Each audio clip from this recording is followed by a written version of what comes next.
noite, mulheres maravilhosas. E aí, tudo bom? Como é que foi o dia? Conseguiu ter um tempinho para você? Conseguiu ter um tempinho para ler a palavra? Conseguiu ter um tempinho para meditar nas coisas que Deus tem para você? Conseguiu? Então, esse é um momento especial. É um momento que eu quero te pedir para você parar tudo, para você sentar um pouquinho e abrir o seu coração para ouvir aquilo que Deus preparou para você nessa noite. Eu tenho certeza que Ele preparou para mim, preparou para a nossa convidada e preparou para você também, algo muito especial. Então eu vou pedir a você que você já dê um like, que você se inscreva no canal e que você depois compartilhe essa live. Essa live não, esse podcast. Depois você compartilha, agora não. Agora você assiste, tá bom? Você assiste, você escuta só um pouquinho, só um pouquinho. Eu quero deixar uma palavra para você, aqui do nosso amado Mike Murdock, é a chave de número 31. Essas mulheres maravilhosas têm sempre essa pegada, vire a chave da tua vida. E é sobre isso que nós vamos falar hoje, sobre virar a chave. E na chave de número 31 está escrito assim, olha, você não pode corrigir o que não estiver disposto a confrontar. Sabia?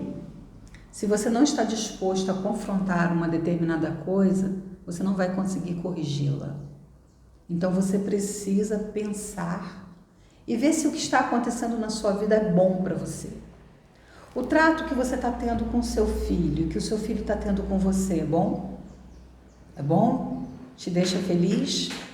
Agora, se não deixe, prepare-se para confrontar essa situação e corrigir esse erro. O trato que você está recebendo no trabalho, o trato que você está recebendo com o seu esposo, o trato que você está recebendo na faculdade, tudo depende muito do que você permite que as pessoas façam com você. Às vezes a gente quer tanto que uma pessoa mude, às vezes a gente fala, pô, aquela pessoa faz isso, aquela pessoa faz aquilo. Qual é o seu posicionamento quando alguém faz algo com você? Você é uma pessoa que não perde nenhum debate? Quando alguém começa a discutir com você, você sabe tudo, que você vai lá e debate com ela e não perde nada? Se você é essa pessoa, quero dizer para você que você precisa mudar a rota. Você não foi chamada para fazer muro, você foi chamada para fazer ponte. E nem sempre vencer debate significa que você ganhou a guerra. Às vezes é melhor você ouvir, prestar muita atenção no que a pessoa está falando, ver o que é bom, reter o que é bom e deletar o que não presta. Porque às vezes essa pessoa não merece nem a tua resposta. Então não permita que as coisas que acontecem nessa terra, ao seu redor, estrague o seu dia, estrague a sua noite. Confronte e mude o que precisa ser mudado. Tá bom? E busque em Deus a maneira correta de confrontar. Tá bom? Às vezes nós deixamos crescer monstros na nossa vida porque não temos coragem de confrontá-los, de corrigi-los. Fica a dica. Agora eu quero falar com vocês da nossa convidada. Ah, meu Deus, ah, meu Deus, ah, meu Deus. A nossa convidada é uma querida, eu já conheço há algum tempo. Houve um momento que eu precisei muito dela e ela estava ali prontinha para me ajudar. A minha convidada, ela é uma pastora muito especial. A minha convidada é a pastora Soraya, da Igreja Metodista de Jardim Esperança, em Cabo Frio. Seja bem-vinda, pastora. Obrigada. Deus te abençoe. Pode se apresentar. Então, eu sou Soraya, sou a pastora Soraya Pimentel, como Luísa disse, né, de Jardim Esperança, junto com meu esposo, sou pastora ajudante dele, né, pastor Sidney, e somos casados há 29 anos, temos 3 filhos, um de 26, casado, um de 22, né, que é militar, marinheiro, e tem uma filha de 17 anos que já está quase fazendo 18, Ana Clara, que está terminando os estudos. E nós somos uma família sacerdotal, né? Existe uma promessa sacerdotal para a nossa casa, que alcança os nossos filhos. E quando eu olho para a minha família, eu fico com o meu coração muito grato e às vezes, assim, Eu até me emociono porque uma pessoa improvável, por todo o histórico de vida que eu tive desde a minha infância, até alcançar a maturidade de encontrar Jesus, era alguém muito improvável, que aos olhos humanos não formaria uma família, aos olhos humanos não chegaria onde cheguei. É mesmo, pastora? Mas quando o Senhor entra, quando nós abrimos a porta para Ele e deixamos Ele tomar o controle de tudo, Ele muda a história. Muda, que coisa. Ele faz recomeçar. Né? Então, eu sou uma improvável que o Senhor disse, é você. Meu Deus, que bênção, que bênção. Então nós vamos mergulhar nesse mundo, nesse depoimento de como a pastora chegou até aqui, no dia de hoje. Tenho certeza, como ela já falou, virou várias chaves, Sim. Tomou várias decisões, deve ter liberado muito perdão. Muito. Né? Porque quando a gente é um improvável, a gente chega em algum lugar e Deus nos leva, teve que passar pelo caminho do perdão. Sim. Né? Então vamos começar. Pode começar.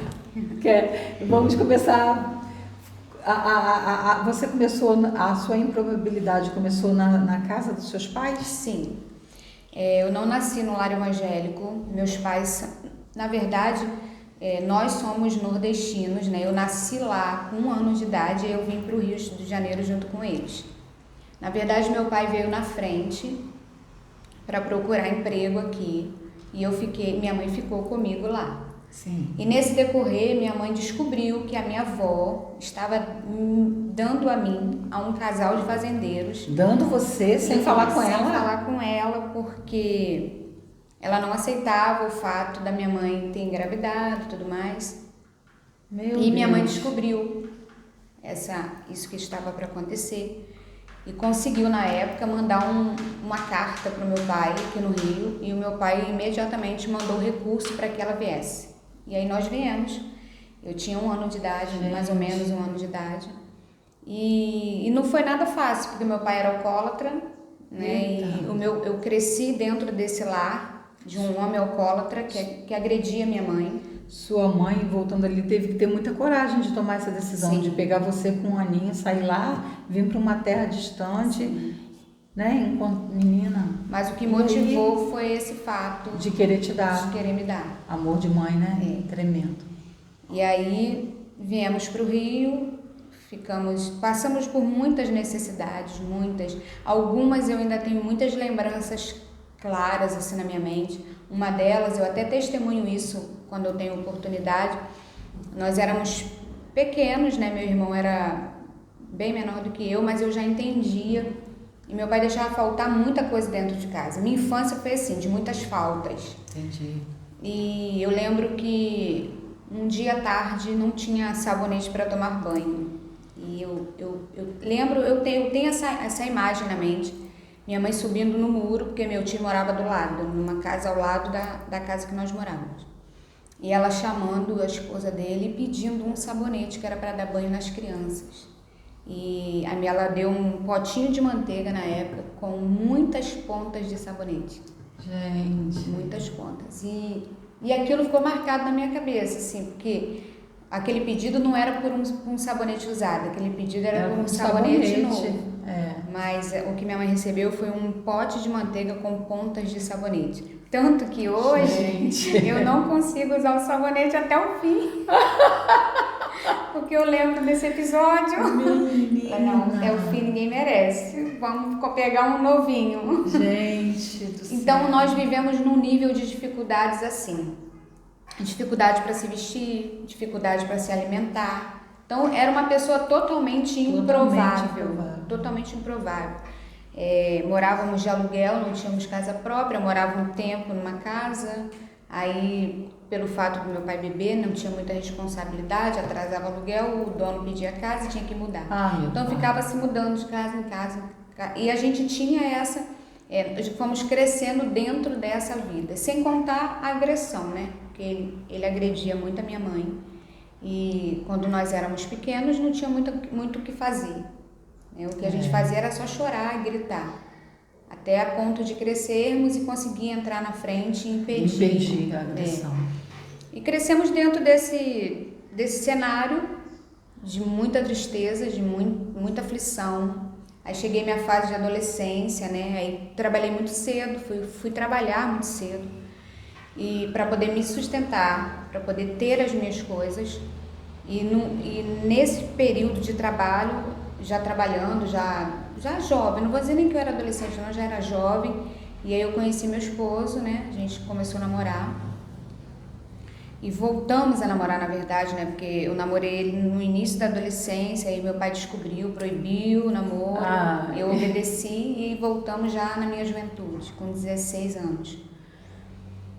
E num desses episódios, né, eu já namorando, já assim, projeto para casar, e meu pai chegava bêbado, brigando com todo mundo, botando todo mundo para fora de casa, e eu trabalhava, eu tinha que sair 4 horas da manhã para poder chegar no trabalho. Meu Deus. E muitas vezes eu dormia em cima de uma mesa de sinuca, porque ele chegava às vezes 1 hora da manhã e colocava todo mundo para fora. Então eu já dormia armada. Porque você tem que passar a noite na rua Porque eu tinha com que a família. passar a noite numa barraca que tinha do lado, tinha um bar do lado da casa da minha mãe. E aí nós ficávamos ali até dar o horário de eu ir trabalhar, 4 horas da manhã. E minha mãe falava, deita aí, dorme para você não ficar com sono no trabalho. Gente. E aí eu deitava naquela mesa de sinuca, os vizinhos já até sabiam. E eu deitava ali eu adormecia. Quando era no horário de pegar o ônibus, ela me acordava e eu ia trabalhar. Isso foi por várias vezes, já namorando, já noiva, passava por todo esse... O coração dele ficava angustiado muito, também, né? porque também não tinha muita coisa para fazer. Para fazer, não tinha como resolver. Era a minha luta, luta, né? Mas nunca, assim, nenhum tempo eu desonrei, nenhum tempo eu respondi, porque eu entendia que por mais ruim que ele estava sendo para mim, era o pai que Deus tinha me dado. E que eu entendia que eu tinha que honrá-lo, ainda que ele não me honrasse, mas eu tinha que honrá-lo, porque a promessa existe para aquele que honra. É verdade. Entendeu? É verdade. E eu fui honrando, até chegou o período de casar. Aí casei. Quando chegou na semana, faltando uns 15 dias para o casamento, eu perguntei para ele, o senhor vai entrar comigo na igreja? E ele respondeu, vou, mas eu não compro nada para eu entrar. Aí eu tive que arcar com toda a despesa para ele entrar comigo. Gente, terno, tudo? Tudo. E ele entrou comigo, eu casei, dei a honra a ele de me levar ao altar. Casei. Todas as despesas que tinha que ser feita eu fiz, né? Eu trabalhava. Você que pagou? Eu que paguei. Só que o Senhor é aquele que sonda o nosso coração. E eu sempre tive o desejo de um dia entender, eu não digo nem entender, é ter a expressão do amor de um pai. Sempre tive esse desejo. Eu via minhas amigas sendo agraciadas, né, palavras de amor, e eu ficava, será que um dia eu vou ouvir meu pai falar isso para mim? E eu sempre questionava isso com Deus, sempre. Além de orar pela salvação dele, eu questionava. E aí eu engravidei. Casei, né? Meses depois eu engravidei. E aí meu filho nasceu 2 dias antes do aniversário dele. Do aniversário do seu meu pai. Porque a nossa guerra de família era com o meu pai. Era com o seu pai. Porque eu, minha mãe e meu irmão sempre fomos muito unidos, somos até hoje. Mas a nossa guerra, a nossa luta travada era com o meu pai. Porque aquilo que estava nele nos rejeitava. Entendi. Não só a mim, mas a minha mãe e o meu irmão também. Mas eu estou falando agora da minha experiência. Exatamente. E aí, eu achava que ele não ia ser um bom avô, porque não foi um bom pai. Eu imaginava que ele não seria um bom avô. E aí Deus me surpreendeu, começou a me surpreender. O meu filho nasceu e ele se tornou um avô de excelência. É mesmo. Aquilo que ele deixou faltar para mim e para o meu irmão, ele não deixava faltar para o meu filho. Eu ia para a casa da minha mãe, chegava na minha mãe, tinha tudo que você possa imaginar para o meu filho.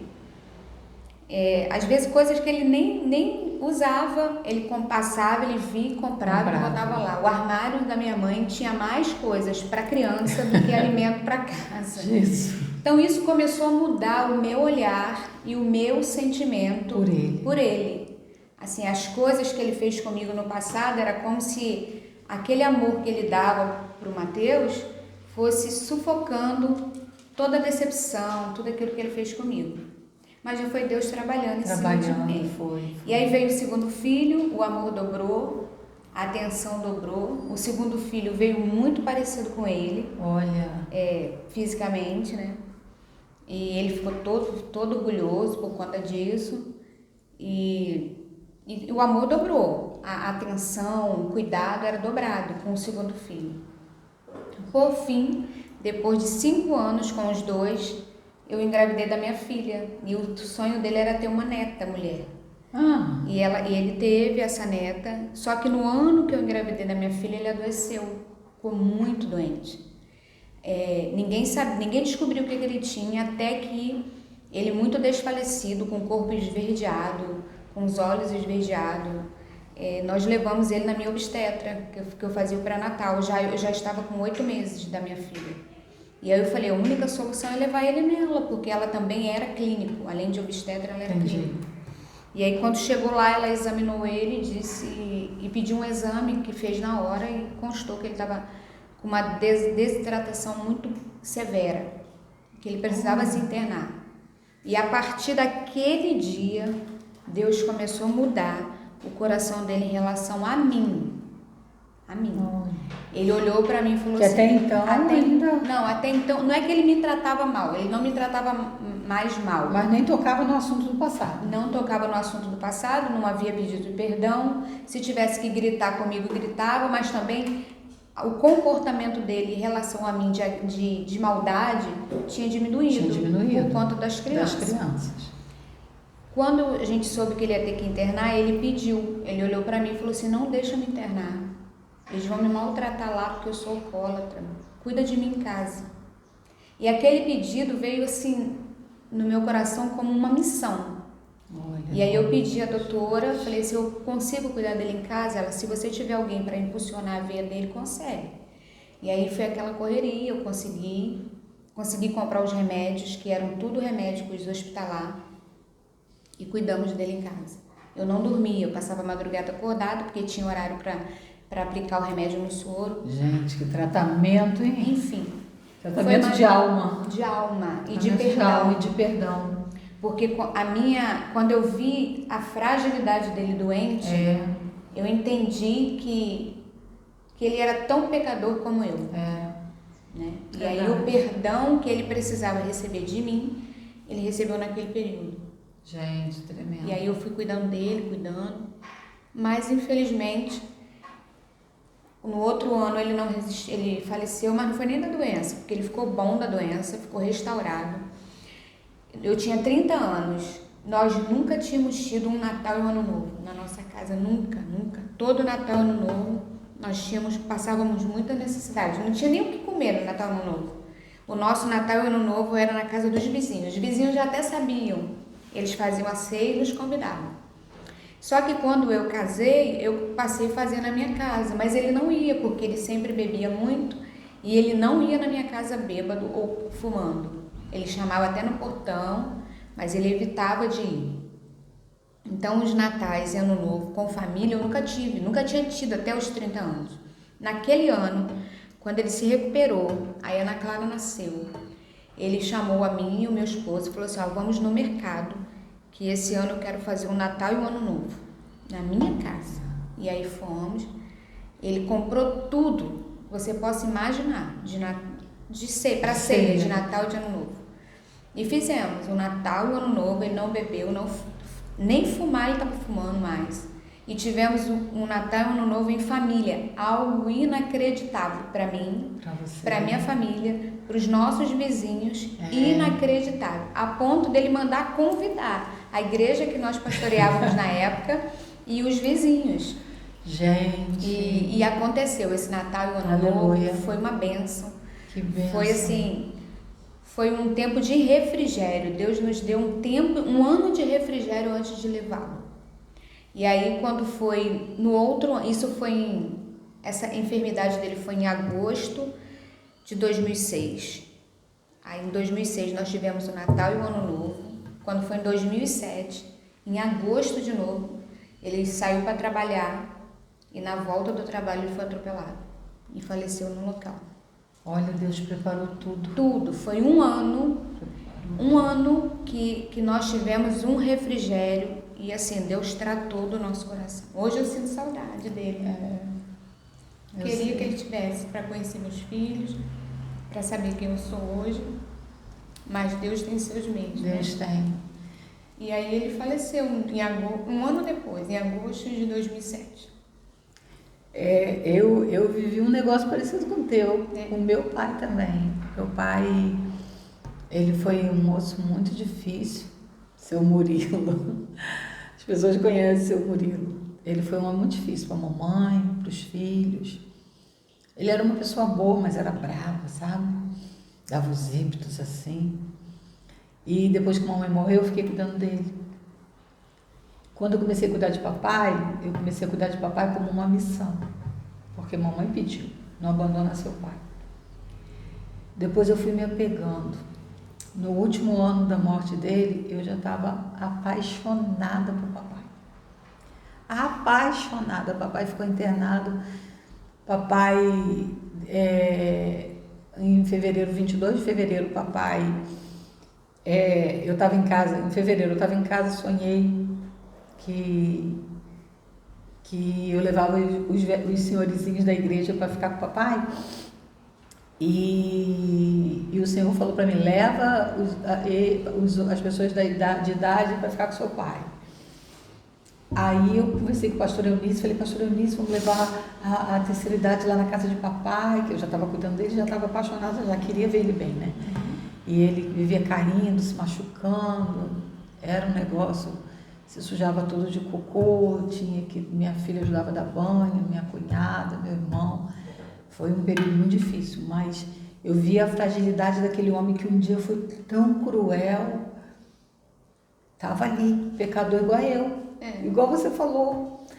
Aí, menino, o Senhor falou para mim assim, eu cheguei lá na casa de papai, ele estava com Alzheimer, e ele me falou um negócio, eu falei assim, papai, eu sempre falava isso, mas ele se perdia na mente e não conseguia. Eu falei, papai, em nome de Jesus, papai, o senhor quer receber Jesus como Salvador? Aí ele olhou para mim e falou assim, é muito difícil isso, mas ele teve consciência.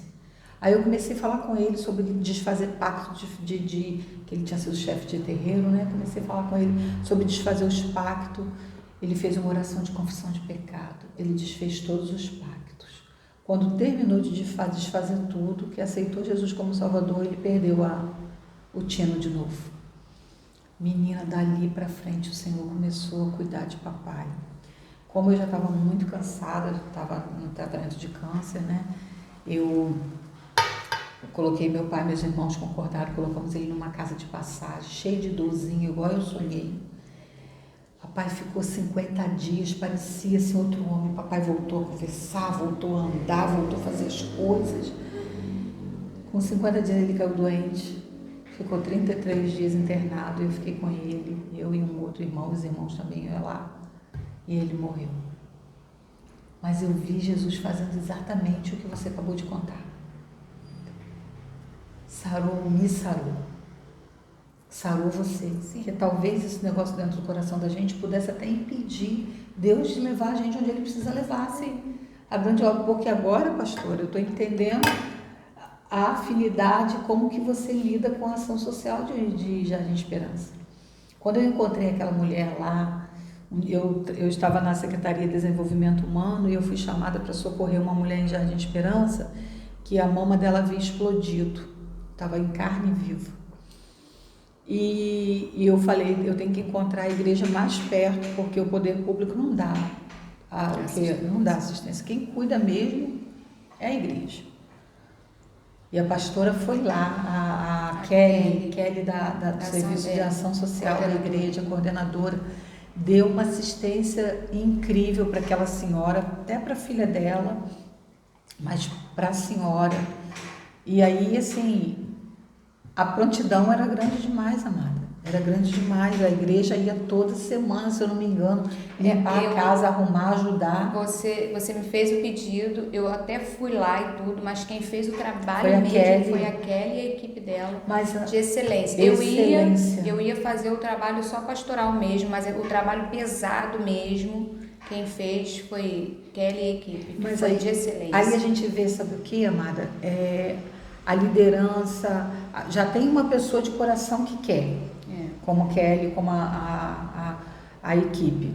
E aí tem uma liderança que entende aquilo ali, então não há guerra de braço, eu que fiz, eu que deixei de fazer, minha amada, você foi chamada, faz, eu tô junto, eu vou junto. Exatamente. A gente foi forjada, você foi forjada para esse tempo. A minha vida em si nada foi fácil, nada. Nada que eu alcancei na vida foi assim, no estalar de dedos. Tudo teve muita dificuldade. Antes de eu passar tudo isso com meu pai, eu passei antes de casar. Aí casei, me sentia vitoriosa.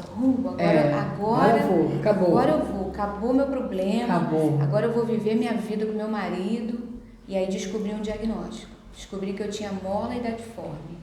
É uma condição que te impede de você engravida, mas impede de que o embrião se torne um feto. Gente! Quando está no processo da transformação de embrião para feto, essa mola idadiforme que é no sangue, ela vai lá e destrói todo o embrião e transforma ele em cachos de uva, em bolas de sangue dentro do teu útero.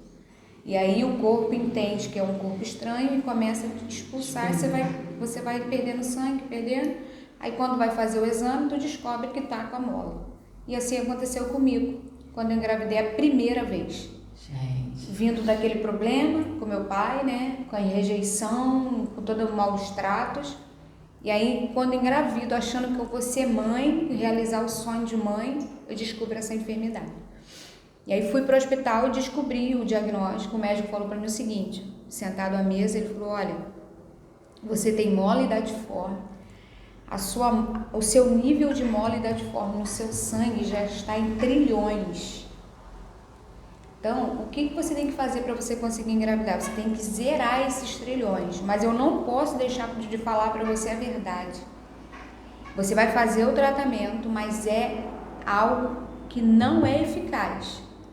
Eu não garanto que você vai engravidar. A possibilidade de você engravidar é mínima. Na verdade, a medicina não me dá a possibilidade de você engravidar. Gente. Esse tratamento é para lá na frente você não ter nenhum outro problema. Você vai fazer o tratamento? Eu falei, vou. Vou. Você falou a palavra-chave, doutor. Falei, é impossível, então meu Deus. Vou fazer. E aí comecei a fazer o tratamento. Só que o tratamento de quem tem trilhões de nível de mola no sangue, você tem que fazer o tratamento no mínimo 3 anos. Para esses trilhões zerar.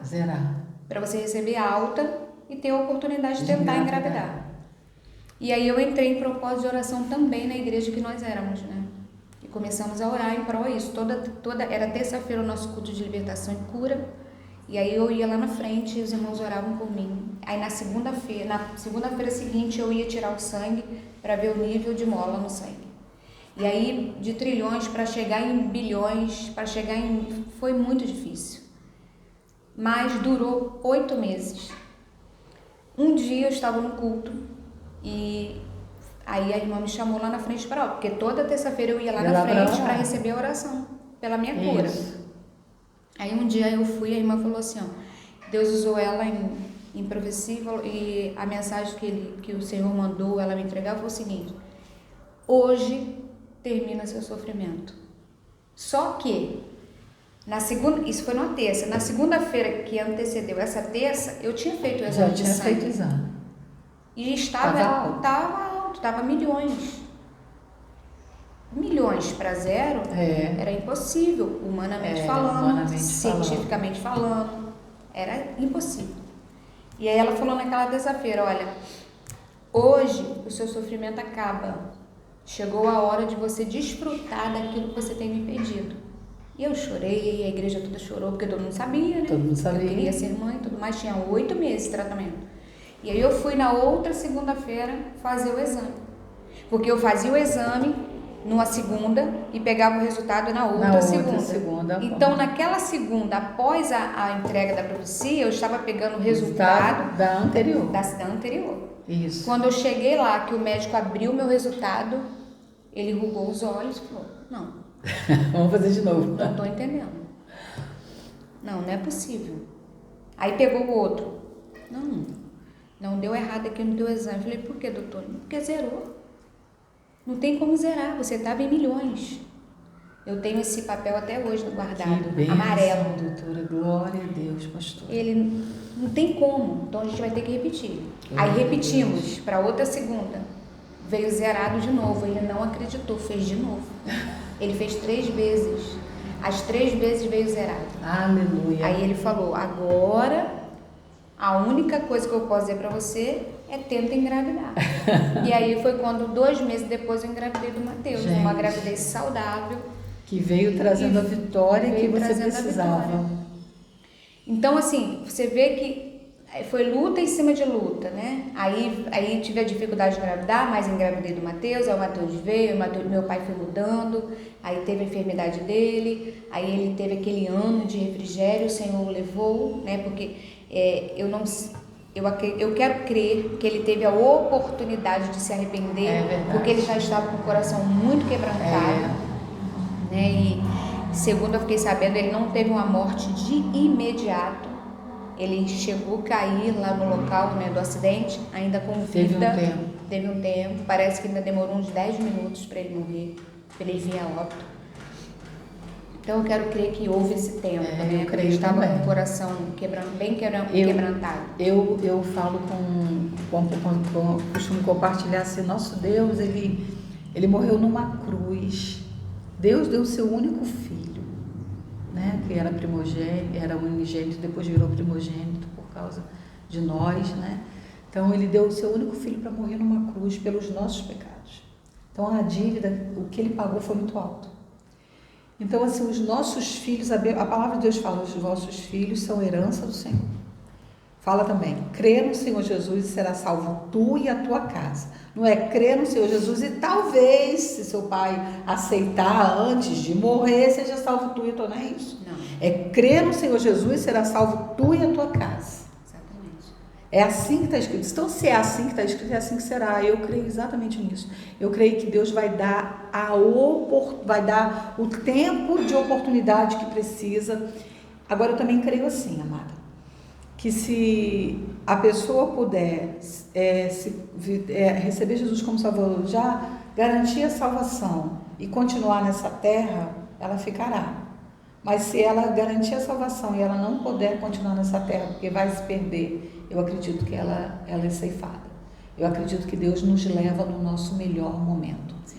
Meu pai teve uma vida complicadíssima. Nos últimos tempos ele reinou, viveu bem, foi preparado e morreu. Eu creio na salvação de meu pai. Pode quem falar, Luísa, eu creio na salvação do meu pai. Porque também está escrito, eis que eu verei a bênção do Senhor na terra dos viventes. Eu vi o meu pai naquele dia fazendo aquela oração. Eu vi o meu pai na hora da morte. Meu pai não tinha expressão de dor. Eu até falo que ele morreu com dignidade, né? A gente fala muito sobre a morte com dignidade, porque ele morreu num hospital muito bem, com todo acompanhamento, né? Uma morte digna, que foi o Senhor que abriu aquela porta. Então, assim, mãe, você que está aí muito preocupada com seu filho, que você criou no caminho do Senhor, está escrito, ensina o menino o caminho que deve andar, e quando crescer ele não se desviará. Ele pode até desviar, filha, mas ele não vai errar a porta, porque Deus vai providenciar isso. Qual é a minha parte de mãe? É ensinar o caminho. E é viver isso que a gente está falando, é viver, é fazer as escolhas, porque se você tivesse escolhido odiar seu pai, se você tivesse escolhido odiar seu pai e não honrá-lo, a sua fatura seria diferente da que você pagou. Exatamente. Foi pranto, foi choro, foi 8 meses de oração, foi a igreja ali juntinho, mas a sua fatura foi uma fatura de milagre. Agora, no momento que você desonra, que você se embravece, que você cresce, que você manda, que não sei o que, a sua fatura é uma fatura de morte. É por isso que dentro da minha história, e aí eu tive os meus filhos, os 3, né? Em 99, o pastor Sidney, ele teve a primeira nomeação pastoral dele, E aí nós tivemos que sair da nossa igreja estruturada, com tudo formado, ir para uma igreja onde só era eu, ele e Mateus correndo por dentro da igreja. Eu dirigia o culto, ele pregava e o Mateus que assistia o culto. Gente. Durante 4 meses, porque não tinha ninguém. Era um trabalho novo. Era um trabalho novo, num lugar muito perigoso, só tinha mato, tinha morador, mas era assim, a igreja era inserida dentro de um matagal. E aí, mas nós fomos com o coração aberto, crendo que o Senhor iria nos usar. E nos usou. Foram 4 anos naquele lugar, onde Deus fez coisas tremendas na nossa vida, tanto pessoal como na nossa vida coletiva, assim, questão igreja, porque com 4 meses começou a chegar as pessoas, porque a gente fazia evangelismo todos os dias de culto, a gente batia de porta em porta, se identificando, ó, nós somos os pastores daquela igreja, e aí o povo oferecia café, oferecia pão, o povo era muito receptivo, os vizinhos da igreja, e a gente começou a fazer amizade com os vizinhos, com os comércios e tudo mais, todo mundo começou a nos conhecer nesses 4 meses, e aí o povo começou a ir nos visitar, começou a ir e a igreja cresceu, começamos a ter membro, foi a nossa primeira igreja, né? E é por isso que dentro dessa minha história eu nunca aceitei desonra de filho, nunca. Os meus filhos foram criados debaixo de uma autoridade espiritual, sempre, não é autoritarismo não, uma autoridade. Eles, os 3 sempre olhou para mim e para o pai como autoridade na vida deles. Não tenho o que reclamar de nenhum deles. Nenhum.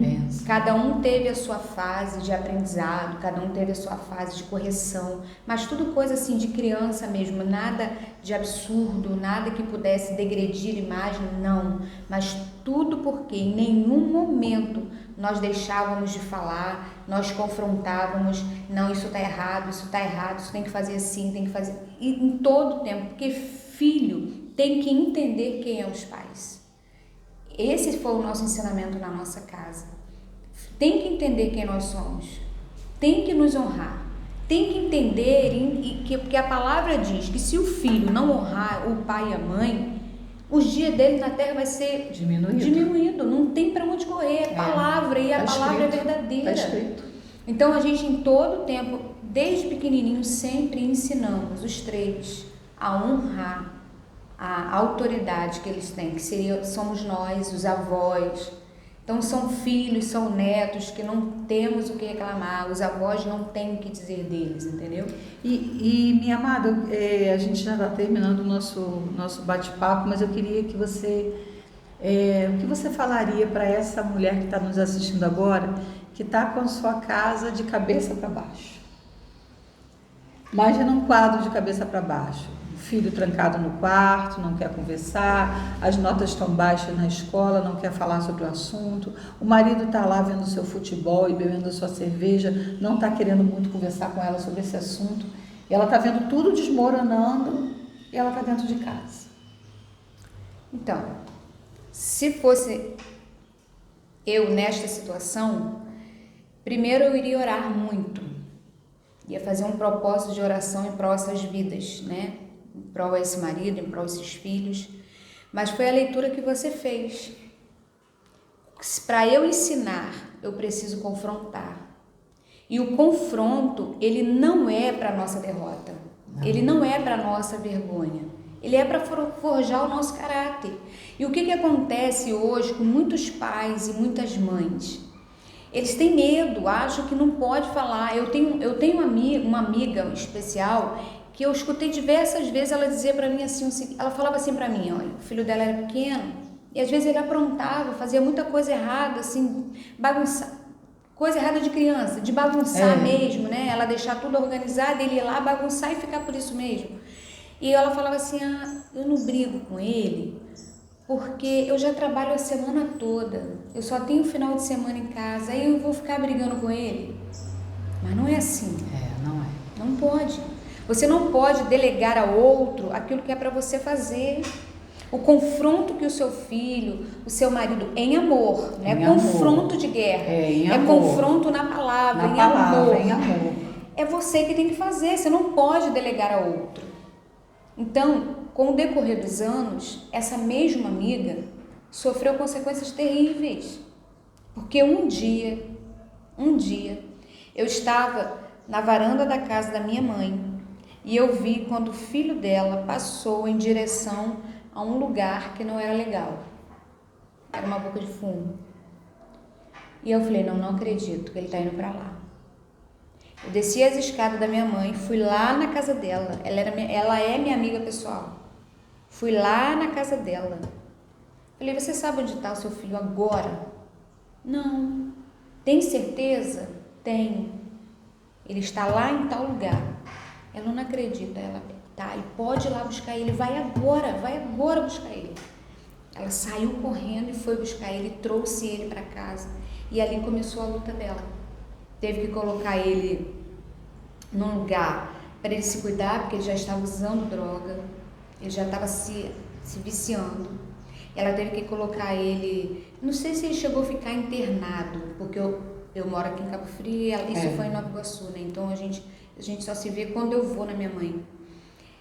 Conclusão disso tudo, o menino se tratou, aceitou ser tratado e hoje é um pai, não é pai de família ainda, porque acho que a esposa está grávida, ou não sei se já nasceu, mas é um rapaz decente. Isso. Tem que haver confronto. Você não pode fingir que está vendo e se conformar. A Bíblia diz, não vos conformei com este mundo. E esse mundo é quem? É o tudo que nos envolve. Nós não podemos. Hoje muitas famílias estão de cabeça para baixo, porque as pessoas, já está assim mesmo, tá bom do jeito que está, não tá bom, não. A palavra de Deus também diz que o Senhor nos daria vida e vida com abundância. E vida com abundância não é vida sofrida, não. Não é não. Alguns sofrimentos nós vamos passar, mas não sofrimento causado por outro, mas sim que o Senhor nos dá. Entendeu? Nesse caso é falta mesmo de confronto, precisa ser confrontado em Deus, precisa. Em Deus. Nós criamos os nossos filhos debaixo da mão poderosa do Senhor, debaixo da palavra, na igreja, por exemplo, os meus 3 filhos. Nenhum deles nunca desviaram, nenhum deles nunca tiveram nenhum comportamento de que não quer mais ser cristão, nenhum. Os 3 sempre caminharam, sempre foram muito ativos na igreja. O Mateus é músico, né? O João sempre estava ali. A gente até falava assim, João, você tem que aprender a tocar um instrumento. Ele, não, mãe, cada um no seu quadrado. O Mateus toca instrumento, a Clarinha canta e eu sou o mantenedor, eu sou o dizimista fiel, porque ele não sabe tocar. Então, assim, em todo tempo, a gente sempre confrontou os nossos filhos, porque mesmo sendo filho de crente, não quer dizer nada não, porque filho de crente não é crentinho, não. Tem que aceitar Jesus e tem que se converter. Tem que se converter. Quantos domingos pela manhã a gente abria a porta do quarto, quando os 3 dormiam no mesmo quarto, abria a porta do quarto, vambora, escola dominical, não, tô cansado, vambora, agora. A gente dava ordem para levantar, se arrumar e ir. Hoje a gente não vê mais isso, infelizmente. Não vê. Então, algumas situações, não vou generalizar, não é todos, mas algumas situações que a casa está de cabeça para baixo é falta de posicionamento. Isso. É falta. É falta de confronto. E a palavra diz que a mulher sábia edifica a casa. Exatamente. Não fala o homem sábio, não. É a fala mulher. a mulher. A mulher. Então, mulher maravilhosa, essa situação é sua. Essa batata quente é para você, é para mim, é para você. É a gente que sabe cozinhar a batata, descascar e cozinhar. Então, quem tem a sabedoria para gerenciar a casa, para colocar as coisas no lugar, é a mulher. É a mulher. E minha amada, eu quero dizer para você mais uma coisa. Dia 29, agora, sábado, a pastora Soraya estará conosco aqui no Essas Mulheres Maravilhosas. O tema é tempo de recomeçar. E pastora Soraya vai vir trazer essa palestra incrível falando sobre isso. Nós também vamos ter a pastora Márcia Alves, que vai ser aqui, né? Na igreja de pastora Márcia Alves. Nós vamos ter a nossa amada pastora Dionísia, que canta, que é uma loucura de lindo, uma unção tremenda, mulher que foi curada do diabetes agressivo, teve muito mal. Deus fez uma obra incrível na vida de pastora Dionísia. E nós vamos ter uma surpresa. A equipe de ginástica Gemini, falei certo, Ellen? Gemini estará presente. São 9 meninas ginastas que ganharam o estadual, agora estão indo para o nacional e para o internacional, e elas vão estar aqui conosco nesse dia. E não vai faltar a Feira da Empreendedora, que começa às 16 horas. Então você não deixa de fazer a sua inscrição, e se não tiver acesso à inscrição, vem sem inscrição mesmo. O endereço daqui, da onde será o evento, vai estar aqui na descrição do vídeo, e também vai estar, não sei se tem como fazer, a ficha de inscrição. Tem como não, né? Tem. Ela vai botar para você já ser direcionada lá para o nosso Insta, não sei para onde, para poder você fazer a sua inscrição e vir com a gente somar. Pastora Soraya, pastora do Jardim Esperança, na Igreja Metodista. E é uma delícia congregar lá. Já estive lá acho que umas 3 ou 4 vezes, né? Fui com moça bonita, fui sozinha, foi quando você ajudou. E glória a Deus, né? Obrigada por você ter estado aqui. E para concluir, após tudo isso, o Senhor me chamou para o Ministério Pastoral. Em 2012. Você estava vivendo essas coisas, mas ainda não estava no ministério? Era esposa de pastor. Era esposa do... Eu achei que você já estava pastora. Não. Era esposa de pastor, vivendo tudo isso. Tudo isso. Porque a vivência com ele, com o ministério dele, me fez o meu olhar, meu coração abrir para muita coisa. Entendi. E eu comecei a receber muitas palavras do chamado de Deus. E eu achava muita coisa. Falei, não, eu acho que eu não tenho condições para isso. Eu olhava para a minha história e falava, como? Você é uma esposa de pastor, com tanto sofrimento que eu levei, que eu vivi, enfim. E aí em 2012, eu estava num congresso de cura interior da Neuza Tiocker, porque aí eu passei pelo congresso de cura interior. Eu fiz o congresso com ela também. Fiz também e fui ministrada. Eu fiz em 2012, foi em Macaé? Não, foi em Nova Iguaçu, na Central de Nova Iguaçu, Metodista Central. E aí naquele dia, no último dia, no domingo, quando acabou, né, na hora do almoço, a nossa SD na época, que era a nossa SD, ela me chamou e ela falou assim, você quer ingressar no seminário? Gente. Ela me colocou na parede e falou, aí eu falei, chamado. Na hora eu respondi para ela, mas eu não tenho condições, pastora, na época era um valor bem considerado. Falei, mas eu não tenho condições. Ela não te fez essa pergunta, eu perguntei se você quer. Falei, quero. Ela, então amanhã faça a sua inscrição e não se preocupa com o pagamento. E aí na segunda-feira eu fiz minha inscrição, não tinha vaga para entrar no curso. Tudo difícil com você, né? Tudo difícil, não tinha vaga. Deixei meu nome na fila de espera. Seu nome tem que ser O que você entende? Se é uma fila de espera, tem pessoas na minha frente. Cheio de gente. Coloquei na segunda-feira meu nome na fila de espera. Quando foi na quinta-feira, a secretária me ligou e falou, tem como você iniciar sábado? E aí eu iniciei no sábado, dia 12 de agosto de 2012. Eu iniciei meus estudos, aí me formei. Nesse período, me tornei uma consultora Mary Kay. Eita. E aí explodi. E com 6 meses de consultora, me tornei diretora. Você foi a diretora Mary Kay? Diretora Mary Kay. E aí, explodindo também com uma equipe enorme. Tinha equipe aqui, eu tinha vendedoras aqui em Cabo Frio, eu morava em Itaperuna na época. E aí explodindo, com a minha equipe explodindo, vendendo muito, eu tinha um salário lá em cima. Só que aí eu recebi uma proposta, não, né? Uma promessa do nosso bispo, o bispo Paulo, na época. Isso. Que ele falou pra mim assim, ó, em dezembro eu te dou uma nomeação pastoral. Só que ele falou comigo lá em setembro. Aí eu pensei, mas tem 4 meses, será que ele vai lembrar de mim? É tanta gente. Será que ele vai lembrar? Aí eu pensei e falei, vou fazer um voto. Se ele me nomear, Senhor, em dezembro, ele não esquecer de mim, eu abro mão da Mary Kay.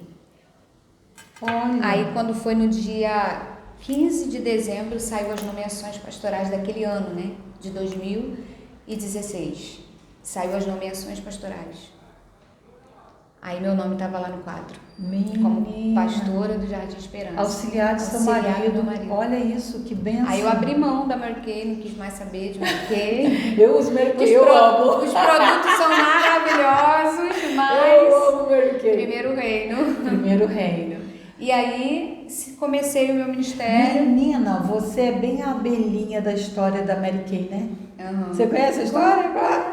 Eu tenho um monte de abelhinha. A história da abelhinha da Mary Kay eu já contei para vocês uma certa vez. Diz que Deus, quando fez a abelha, ele criou a abelhinha lá toda... Quer contar? Não, conta você. Ele criou a abelhinha lá toda linda, toda fofinha, maravilhosa e deu a ela uma função. Vai polarizar, como é que fala? Vai, quando você semeia as plantas, as florzinhas, poliolizar, como é que é, gente? Isso aí mesmo. É isso aí. É isso aí, vocês entenderam? Vai Entenderam. jogar lá os negócios nas florzinhas. E aí a abelhinha foi, e ela foi, mas era muito trabalhoso. Ela subia no raminho, aí ia lá para pegar o néctar, e era muita luta para fazer aquilo. E aí todo mundo ficava encarnando nela os outros bichos. Gente do céu, como é que trabalho árduo, mas ela queria fazer o trabalho. E aí Deus foi lá e botou nela 2 asinhas desse tamanho assim. E aí a abelhinha ali com afinco, e Deus vendo aquele afinco da abelhinha, uma história. Deus vendo aquele afinco da abelhinha, querendo fazer o trabalho com excelência, mas tão difícil. Ele viu aquela abelhinha com tanta vontade de fazer direito, que ele chegou no ouvido dela e falou assim: voe. A abelhinha com aquele corpo grande, com aquela asinha miudinha, saiu voando numa velocidade que os passarinhos ficaram todos se olhando, e a abelhinha foi numa flor, foi na outra flor, foi na outra flor, foi na outra flor. Então não interessa o seu tamanho, Deus te deu asas, voe. Sim. Essa história é fantástica. E fantástica. Aí eu comecei o ministério mesmo, pastoral, e tá né? Eu não podia fazer assim, assumir ministério pastoral antes, mas já trabalhava na igreja, né? Como esposa de pastor, automaticamente você trabalha muito, né? Muito. Mas como pastora mesmo, nomeada, foi a partir de 2016. Menina, que lindo, que bênção. Você trocou as asinhas da Mary Kay pelas asinhas do reino. E é isso, filha. É as suas escolhas e que Deus levam tem me você surpreendido a cada dia. Tem sido muito fiel para nós. Muito fiel mesmo. Amém. Glória a Deus. Gente, esse papo gostoso foi com a pastora Soraya. E a gente fica por aqui. Quer se despedir delas? Fica à vontade. O que houve no seu braço? Ah, pastora, isso aqui é o seguinte, eu sou paciente oncológica, né? Como a gente já tem falado. E quando eu retirei as mamas, eu tirei essa mama, depois eu retirei a outra, botei silicone e tal, tudo bonitinho. Mas, pastora, eu precisava fazer fisioterapia, eu precisava fazer outras coisas e eu não fiz na época. Esse aqui é um efeito colateral de quem retira as mamas. Acontece que algumas mulheres não passam por isso, mas muitas mulheres, quando você vê aquelas mulheres com o braço inchado, é porque elas mexeram nos linfonódulos. Os linfonódulos, eles é que retiram a água do braço, né? Retira a água do corpo. E aí, quando você tira as mamas, você mexe nos linfonódulos e é por isso que o braço incha, porque não tem para onde a água ir. Então, a gente usa essa meia de compressão para amenizar a dor, porque a dor é enjoada, e também para tentar deter o inchaço. É por isso que a gente usa meia. E é isso, gente. Eu estou com uma meia. E eu vou te falar, pastora, levo de boa, sabe por quê? Deus tem feito tanta coisa, pastora. Sim. E não dá tempo de você ficar perdendo tempo com a sua mente voltada. Será não? Ele me deu a vida. Diante de tudo que você já viveu, isso aqui é um pingo, né? É um pingo. Diante das tempestades. Né? Ele me livrou de muitas coisas, né? De todas as coisas ele tem livrado ainda. E eu vou te falar, isso aqui para ele é nada. Se ele quiser, semana que vem eu posso aparecer aqui com meu braço magrinho, sem luva, sem nada. É só ele falar murcho. É apenas uma palavra, né? Murcho. Ele falou pra Belinha, voi, ele pode falar pro meu braço, murcho, e o braço murchar, e semana que vem eu aparecer aqui e falar assim, ai gente, tem nada no braço. Ele é Deus que pode fazer isso. E Sim. se ele quiser fazer, ele é Deus. E se ele não quiser fazer, ele é Deus também. Sim. E bora viver, pastora. Bora viver. Dia 29 a gente espera vocês, tá? Não falte, vai começar às 16 horas. Tá tudo aqui, ó. Vai aparecer. Beijo, amados.